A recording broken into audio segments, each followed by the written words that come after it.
Bismillahirrahmanirrahim. Assalamualaikum warahmatullahi wabarakatuh. Alhamdulillahirabbil alamin. Wa bihi nasta'inu ala umurid dunya waddin. Wassalatu wassalamu ala sayyidil mursalin Muhammadin wa ala alihi wa ashabihi wa man tabi'a hudahu ila yaumiddin, amma ba'du. Asyhadu an la ilaha illallah wahdahu la syarikalah wa asyhadu anna Muhammadan abduhu wa rasuluh. Ibu-ibu, bapak-bapak, jamaah Masjid Besar Sleman Kota yang saya hormati, alhamdulillah pada pagi hari ini kita masih diberikan kesempatan dan kesehatan untuk bisa hadir di masjid ini untuk bersama-sama melaksanakan sholat subuh berjamaah, dilanjutkan dengan kajian sampai syuruk. Bapak Ibu yang saya hormati, menuntut ilmu entah itu melalui pengajian, melalui sekolah, dan yang lain-lain itu penting bagi kita tiang Islam.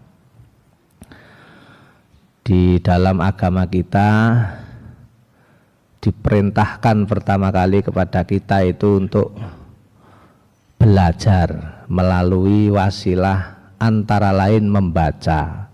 Jadi kalau kita cermati surat Iqra itu adalah perintah supaya kita itu belajar, supaya kita itu menjadi umat yang terdidik. Nah, ilmu kita sudah tahu di antara manfaatnya itu adalah mempermudah hal yang rumit. Dalam hidup itu kita menghadapi masalah demi masalah dan tidak selalu mudah. Di antara untuk memudahkan masalah yang kita hadapi itu adalah dengan ilmu, dan itu sudah tidak perlu dijelaskan panjang, kita sudah tahu. Kita kalau dari Kaliurang ke sini terus lupa jalan, itu ndak usah tanya orang zaman sekarang, tinggal buka handphone terus diketik di Google Masjid Besar Sleman Kota, nanti akan ditunjukkan oleh Google Map. Nah, kira-kira bikin Google Map itu pakai apa? Pakai ilmu. Semua yang kita alami dan menjadi mudah dan murah ini ilmu. Dulu kita kalau komunikasi pakai surat, pakai telepon, sekarang ada teknologi yang cepat sekali dan bayarnya nggak banyak, mungkin cuman beli paket atau kalau ada wifi ya sudah cukup wifi saja. Namanya teknologi WhatsApp atau kita biasa singkat WA. Nah, itu produk ilmu juga itu. Semua teknologi yang memudahkan hidup kita itu dari ilmu. Nah, bedanya di dalam Islam Bapak Ibu, ilmu yang kita pelajari itu harus menjadi panduan amal. Artinya harus bermanfaat, bukan hanya menjadi stok pengetahuan. Meskipun tidak saya bahas, ada bedanya memang antara ilmu dan pengetahuan, itu ada. Jadi kalau ilmu itu sudah pasti pengetahuan, tapi kalau pengetahuan itu belum tentu ilmu. Nah, tapi nggak penting saya bahas itu, nanti malah jadi kuliah. Yang penting adalah di dalam Al-Quran itu ada pesan begini, a'udzubillahi minasyaitonirrajim wala taqfu ma laisa laka bihi ilmun. Kita itu tidak boleh melakukan sesuatu atas dasar selain ilmu. Berarti kita harus melakukan ini itu dasarnya adalah ilmu. Nah, ini kan berarti ilmu itu harus diamalkan. Sebaliknya beramal itu juga harus berlandaskan ilmu.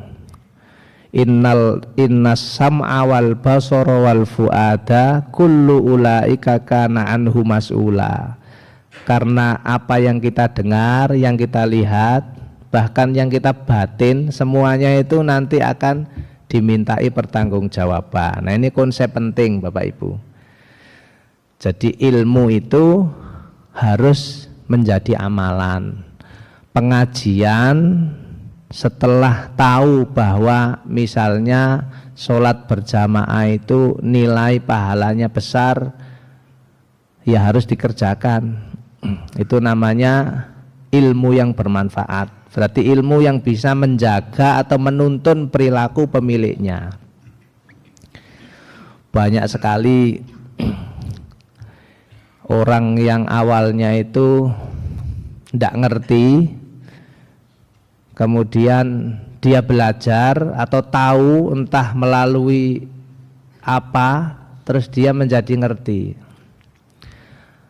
Tapi belum tentu yang ngerti itu dikerjakan. Makanya diajari doa sama Nabi itu kan, yang sering kita baca, Allahumma arinal haqqo haqqo warzuqna tiba'ah. Ya Allah, tunjukkanlah kepada saya bahwa yang benar itu adalah benar. Karena banyak orang itu tidak mampu menangkap kebenaran. Sebenarnya itu baik, tapi kita nggak ngerti. Makanya kita minta tolong kepada Allah supaya ditunjukkan bahwa yang baik itu menurut saya ya baik.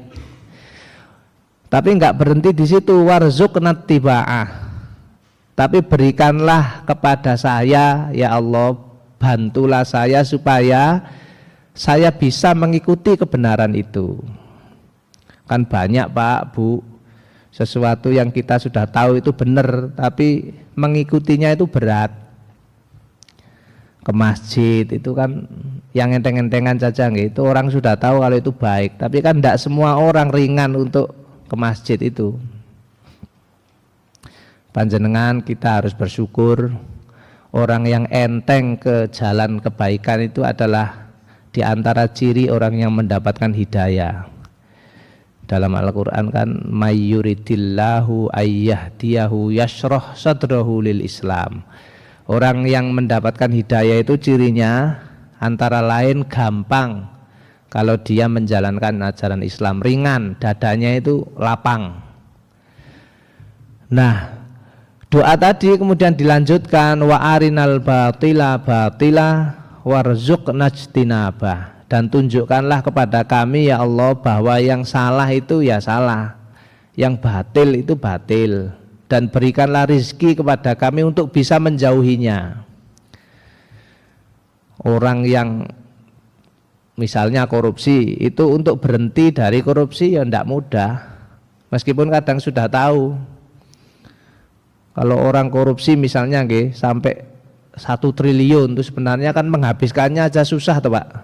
Piye caranya menghabiskan uang 1 triliun itu, apalagi 300 triliun. Itu pernah saya hitung, kalau dibelanjakan satu hari 100 juta saja, punya uang nih 300 triliun dibelanjakan tiap hari itu 100 juta, itu sampai 2000 tahun aja nggak habis Pak, sekitar 8 tahunan, 8000 tahun baru habis. Nah umur kita 100 tahun aja belum tentu. Nah, berarti kan itu banyak banget, nggak mungkin kita menghabiskan. Lah kok dilakukan? Ya kadang untuk berhenti itu susah.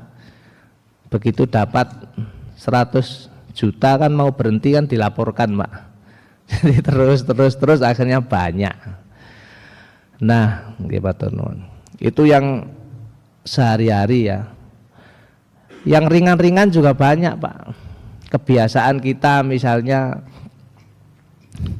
suka bohong atau suka marah-marah, itu kan jelek.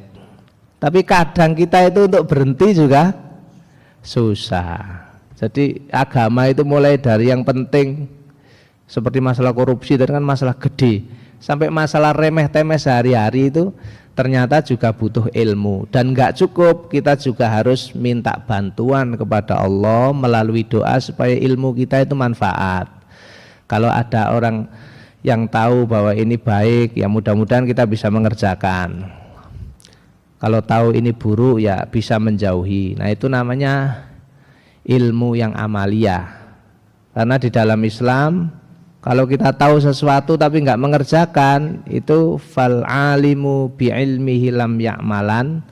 Udah tahu nih kalau ini salah, malah dikerjakan, atau sudah tahu ini nggak benar tapi nggak ditinggalkan, itu kita akan mu'adzabun min qabli ubadil wathan. Besok kita itu disiksa, diazab sebelum para penyembah berhala itu diazab. Nah, ini yang pertama Bapak Ibu. Sehingga pengajian dan lain sebagainya niku jangan sampai jadi rutinitas, sehingga apa yang kita tahu itu nggak mengubah sama sekali. Mestinya kita itu makin hari makin baik. Yang ngisi atau jamaahnya sama-sama belajar, yang ngisi gini ini juga belajar, supaya apa yang dikerjakan itu mirip dengan yang diomongkan, atau yang diomongkan itu adalah apa yang dikerjakan. Jamaah juga begitu, bila perlu tanya jawab, diskusi, sehingga awalnya tidak tahu jadi tahu.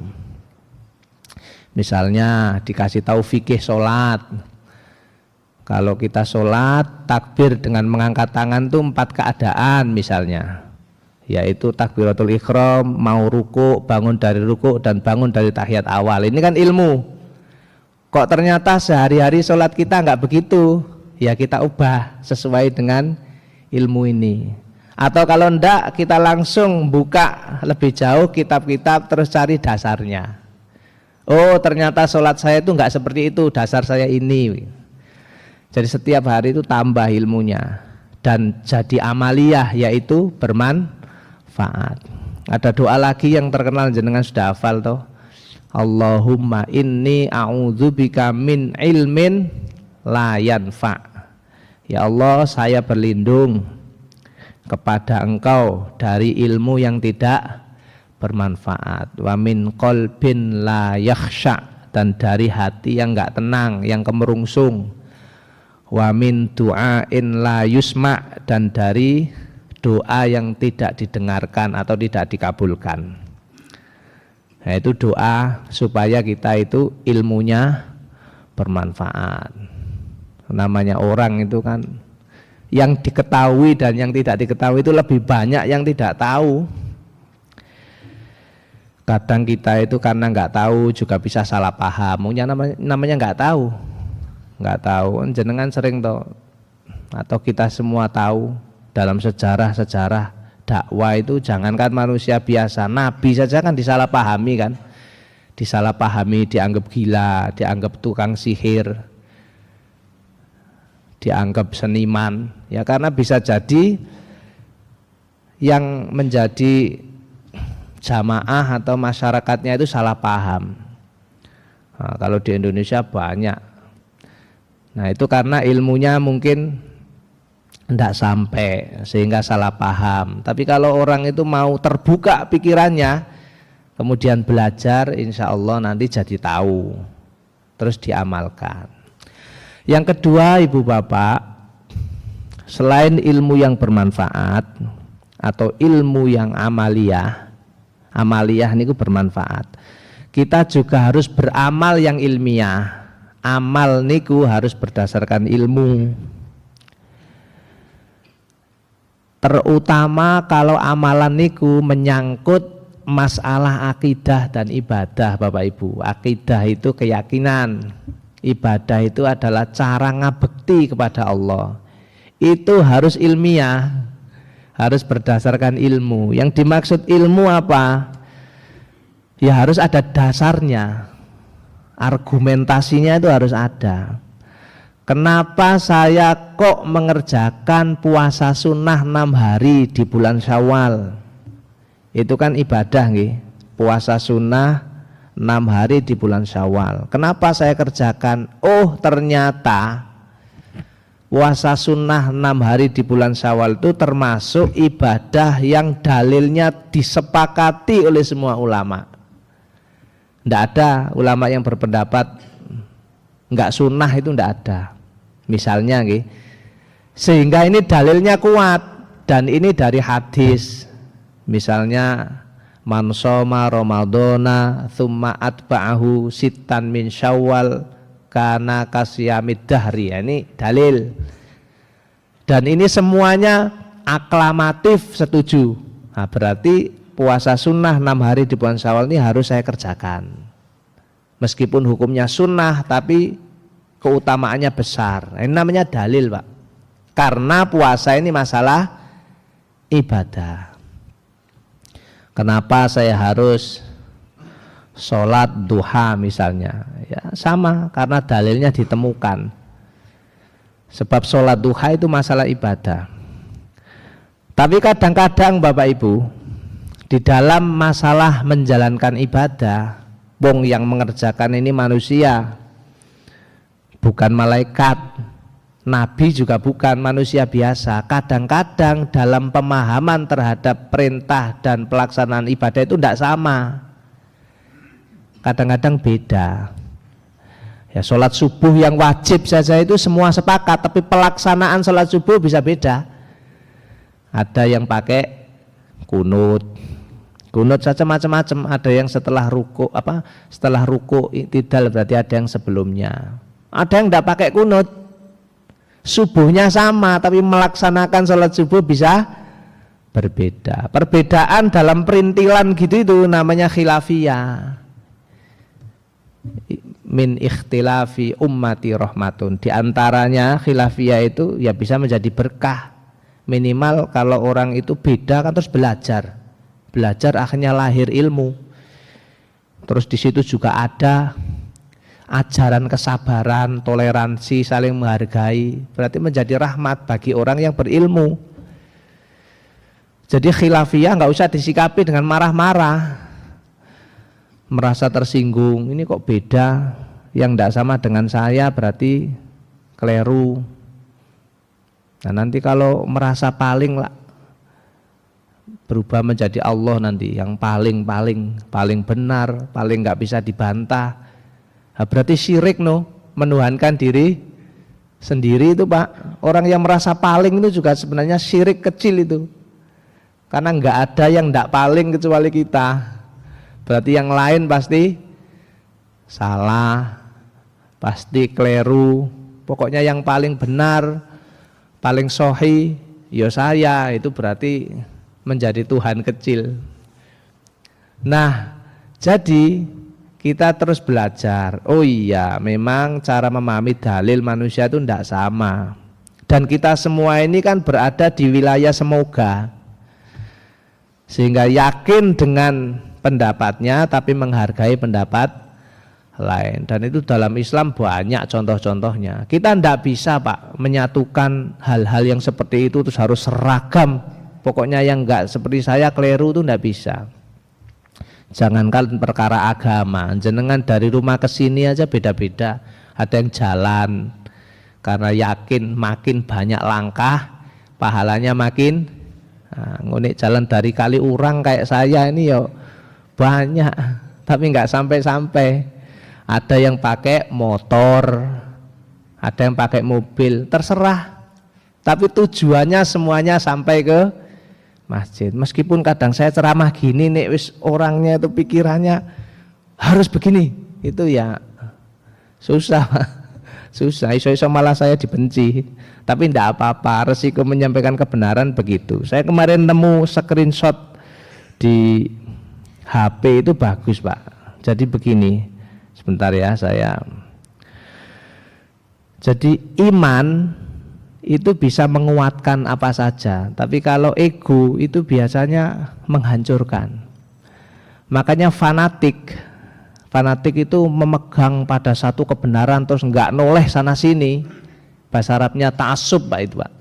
Itu bukan hanya bahaya tapi menyiksa diri sendiri. Kalau kepada kebenaran itu kita harus fanatik, Pak.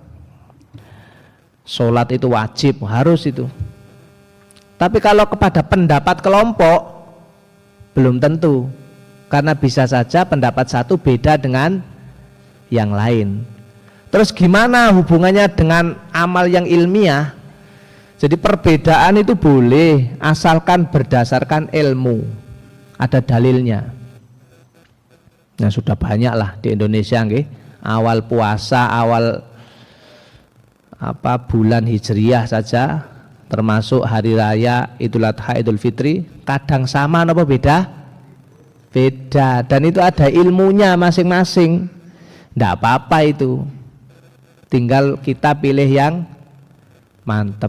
Saya ceramah gini aja kadang ada yang marah loh Pak, nggak boleh disinggung, padahal itu fakta di Indo sejak dulu Pak, gitu itu. Dan itu memang karena metodenya beda, dan itu tidak masalah. Oke, jenengan bilang masalah ini harus sama lah, coba dibuat kalau bisa. Dari sesuatu itu ada yang realitasnya memang susah diubah. Nek kepengen sama wis biyen-biyen dibuat oleh orang-orang pinter, ternyata tidak mudah. Maka kita harus saling menghormati. Gitu saja Pak. Karena faktanya mempersatukan ini loh susah. Kalau kita marah pun ya tetap aja nggak sama toh Pak. Apa terus berubah? Tidak, tapi upaya-upaya menuju sama itu juga ditempuh banyak pihak, termasuk ada sidang isbat, ada metode yang diperbarui, itu karepe supaya sama, tapi faktanya belum berhasil. Gimana sikapnya? Ya asalkan berdasarkan ilmu, amalnya itu ilmiah, ada argumentasinya nggih, monggo. Jadi nggak usah terlalu kenceng. Kemudian kita juga boleh Pak merasa pilihan kita ini benar sesuai sunnah gitu ya. Ada dalilnya, Al-Qur'annya jelas, hadisnya jelas, maka saya amalkan. Tapi di saat yang sama jangan kita menuduh orang lain tidak sunnah.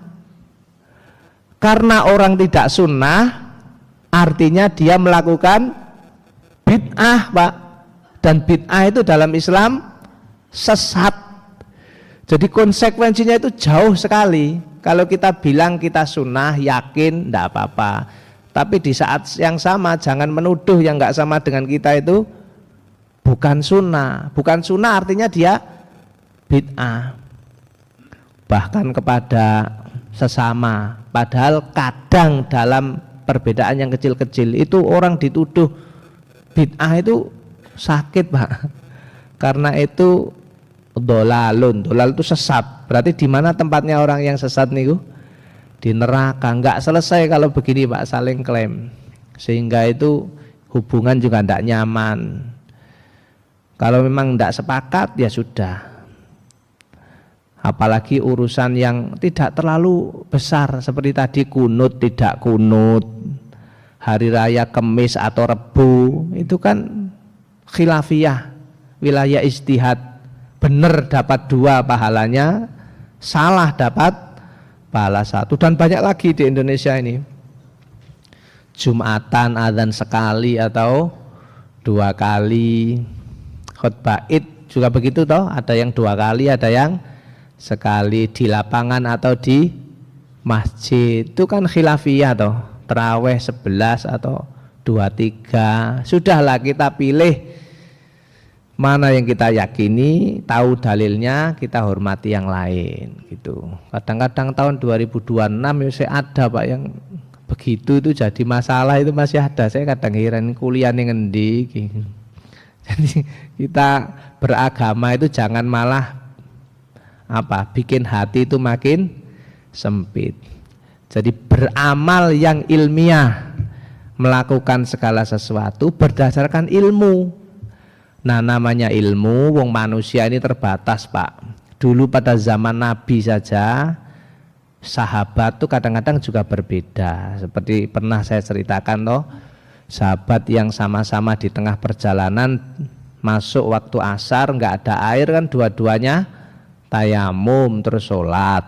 Ternyata setelah sholat kok menemukan air. Sahabat yang pertama nggak sholat lagi, wong sudah sholat dengan tayamum. Sahabat yang kedua nggak mantep ini, nemu air saya wudhu terus sholat lagi. Jadi yang kedua sholat berapa kali? 2 kali. Sama apa beda nih? Beda. Kedua-duanya menghadap Nabi. Ditanyakan mana yang benar, dijawab kamu yang sholat sekali qad asabtas sunnah, kamu udah benar kata Nabi.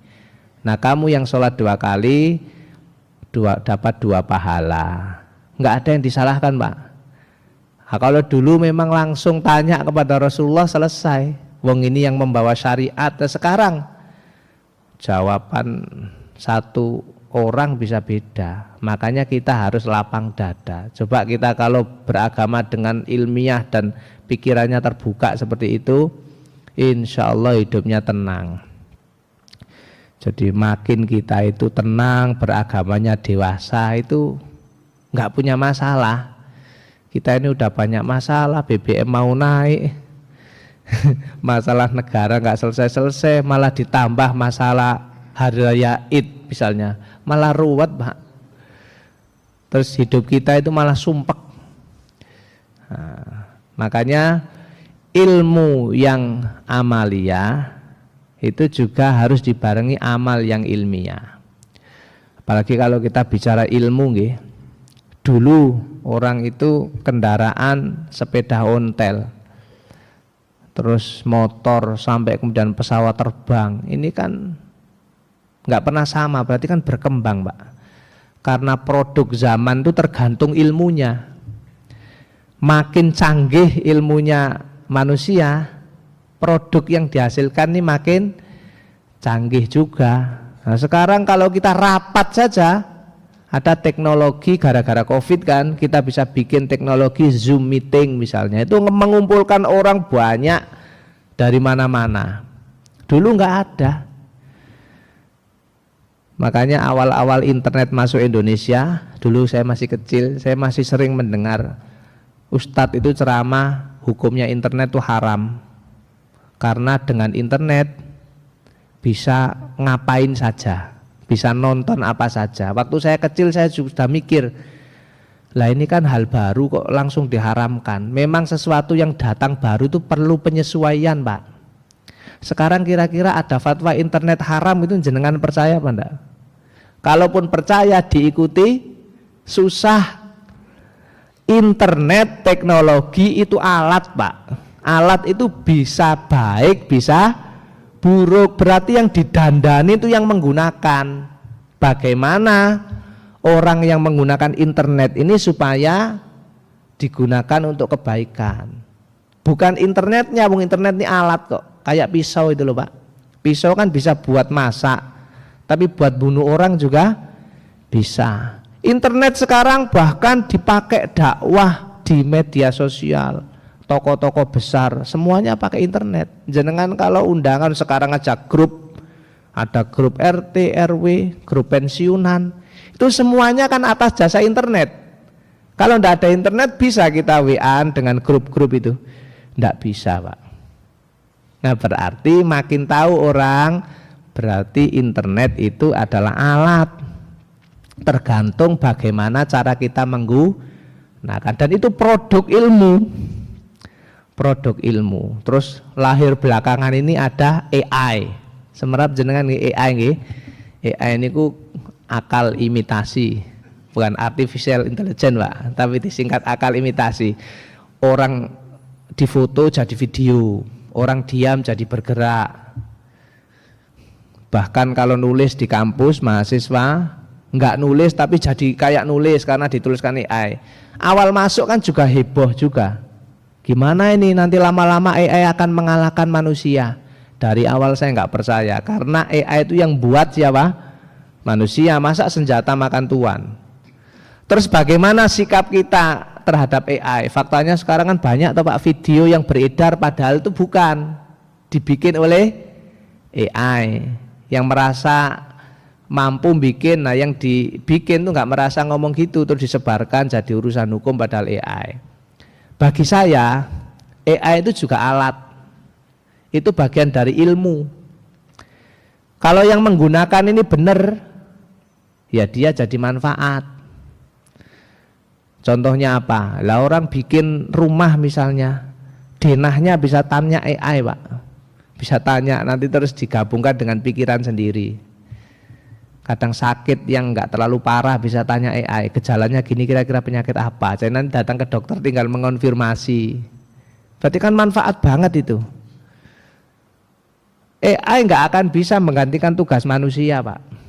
Secanggih apapun. Buktinya apalah? Kalau ini listrik mati atau ada lampu rusak, ini yang betulkan tetap tukang, Pak. Enggak bisa AI suruh betulkan ini. AI hanya ngasih indikasinya, yang bekerja sinten ya tetap tukang. Sudah saya coba kok, bangun rumah nggak bisa pakai AI, tapi ilmunya dari situ, sehingga kalau kita nggak ngerti bangunan terus tukang ngomong apa bisa kita ukur omongannya bener apa enggak, tanya AI, tapi bangunnya tetap tukang Pak, nggak bisa bangun sendiri AI. Nah ini contoh ilmu zaman sekarang kan banyak ya, seperti internet tadi Pak, nggak mungkin kita mengharamkan sama sekali internet. Kemudian di dalam Islam juga ditemukan hal-hal yang sekarang ada dulu ndak ada. Makanya kalau kita berhukum kan ada antara lain qiyas. Qiyas itu analogi Pak, analogi terhadap sesuatu yang memang sudah ada. Contoh yang paling gampang misalnya judol. Dulu nggak ada judol itu Pak, judi online itu loh Pak. Semua yang online itu kan baru. Tapi di Al-Quran sudah lama membahas judi itu.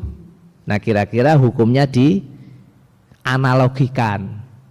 Nih di dalam Al-Quran judi itu dilarang, kira-kira kalau judi online hukumnya seperti apa? Ya sama, kira-kira gitu loh Pak. Dan banyak sekali rokok, judol, terus apalagi pinjol, riba. Itu kan kalau ditarik ke kesehatan malah wah banyak sekali. Behel, semerap behel nggih, giginya dikasih kawat itu loh Pak. Apa dulu sahabat pernah begitu itu? Ya ndak ada, itu teknologi ilmu. Apalagi masalah-masalah yang lain. Nah itu nanti dilihat prinsip hukum di dalam Al-Quran seperti apa. Mau behel, mau operasi plastik, mau macam-macam yang mengubah itu. Ternyata Islam juga melihat kalau untuk tujuan kesehatan dan memperbaiki keadaan ya boleh. Tapi kalau untuk mengubah karena nggak puas, hidungnya hadap ke depan diganti hadap ke kiri misalnya nggih. Nah, itu bisa berubah hukumnya. Maka al aslu fil muamalati al ibahatu, hal-hal yang terkait dengan muamalah, hubungan selain kebaktian kepada Allah, pengabdian itu boleh. Hatta yadullat dalilu ala tahrimihi, kecuali yang ada larangannya. Makanan semua boleh kecuali yang dilarang. Minuman juga begitu, karena makanan minuman itu muamalah, kesehatan dan seterusnya. Itulah Bapak Ibu kalau kita beramal secara ilmiah. Jadi ilmu kita harus amaliyah, diamalkan, amal kita juga harus ilmiah. Barangkali ada yang ingin didiskusikan atau dipertanyakan, monggo. Sampai jam pinten biasanya Pak Yakun? Saya khawatir kelamaan. Jam 46 nggih. Berarti masih 5 menit berapa? 10 menit nggih. Monggo Bapak Ibu. Nggih, silakan Pak. Nggih, kantosan nggih. Monggo. Assalamualaikum warahmatullahi wabarakatuh. Nggih. Nggih.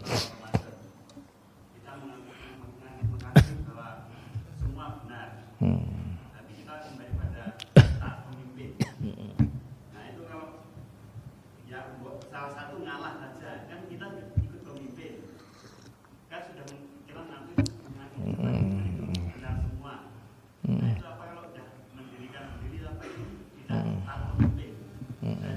Oke, baik, oke, baik. Monggo Pak satunya, monggo.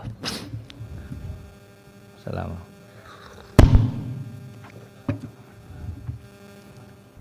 Oke.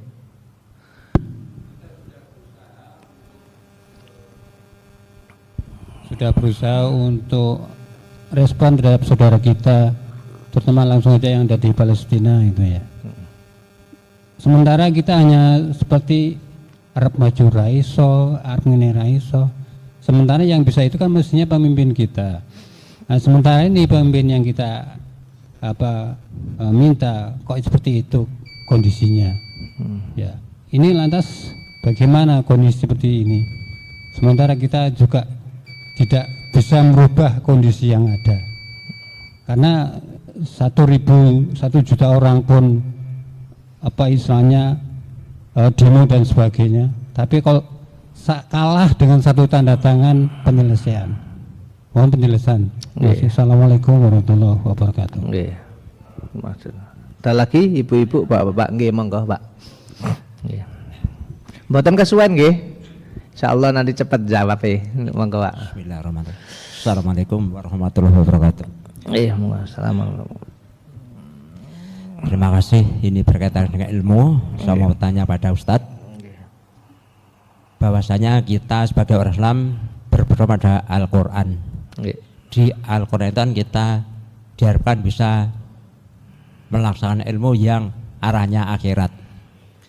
Namun kita sebagai manusia, apalagi sebagai orang tua, itu kadangkala mengarahkan anaknya itu berkaitan dengan ilmu. Rata-rata kalau orang berpikir hanya orang urusan yang ilmu berkaitan dengan dunia. Kita rela sebagai orang tua ngeterkai les, kursus, walaupun udan panas kita rela. Namun kadangkala kita itu ngeterkai TPA misalnya, atau mungkin ke pondok kita malas, sehingga yang kita takutkan sebagai orang tua itu nanti ketika di akhirat, walaupun anaknya sukses dunia jadi profesor, dokter dan sebagainya, namun ternyata tidak kenal agama dan di akhirat masuk ke neraka, maka ketika di neraka itu anak protes sama Allah, ternyata karena masuk neraka itu karena oleh orang tua. Nah, yang saya tanyakan, bagaimana kita itu tidak terjebak ke itu, dalam arti kita tidak ke fokus untuk urusan dunia, sehingga kita itu jangan sampai terseret ke neraka karena Allah kita sebagai orang tua, di mana anak masuk neraka kita tidak jadi masuk surga. Terima kasih. Assalamualaikum warahmatullahi wabarakatuh. Terima kasih. Baik Bapak Ibu. Nah, itu tadi termasuk perbedaan hari raya, itu argumentasinya atau alasannya macam-macam.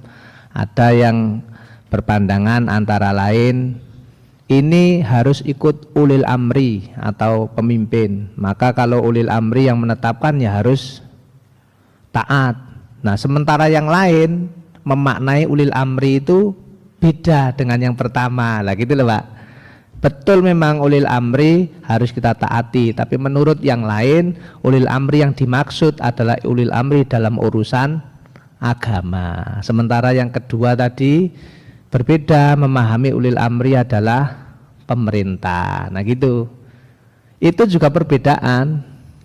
Jadi selama itu nggak bisa kita persatukan, ya, kita memang belum bisa itu menyatukan, dan kita juga terus berusaha, maka kita harus saling menghormati. Allah nanti akan menilai itu ketulusan kita masing-masing. Contoh nggih, jenengan milih yang ini bukan yang itu, tapi jenengan milih yang ini sambil terus menggerutu dan menjelekkan yang itu, sementara yang itu menjalaninya dengan ikhlas dan tulus, kan akan beda kualitasnya. Betul Pak, memang ada argumentasi harus ikut ulil amri. Yang satu nggih, yang satunya berpendapat iya tapi ulil amrinya bukan itu, itulah. Seperti kalau kita ada masalah kan biasanya tanyanya nggak ke pemerintah tuh, Pak, tapi tanya ke ormasnya biasanya.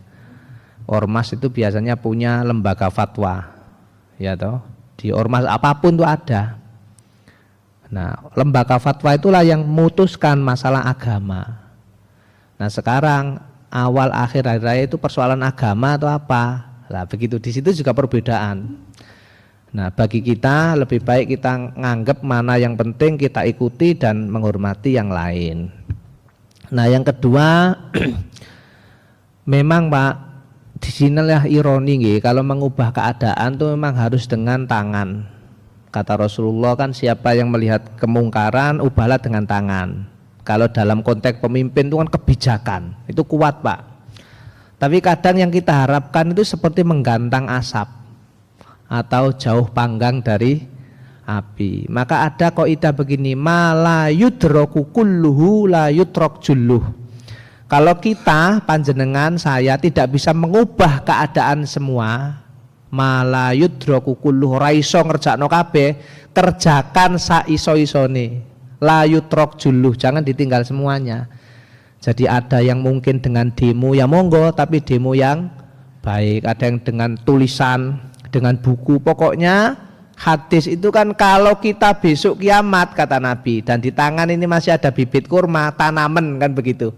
Padahal besok sudah pasti kiamat. Artinya kita tidak boleh berputus asa. Memang betul Pak, perjuangan ini nggak pernah mudah. Kadang antara yang kita inginkan dengan pimpinan beda. Yang diinginkan suami, istrinya nggak begitu ternyata. Yang diinginkan istri, suaminya nggak memenuhi. Nah ini kalau semuanya ditinggalkan, wah kita bisa jelek dengan siapa? Dengan pemerintah nggak baik, dengan keluarga nggak baik, dengan istri, dengan kenapa? Karena karep kita nggak keturutan, maunya kita nggak sesuai nyatanya.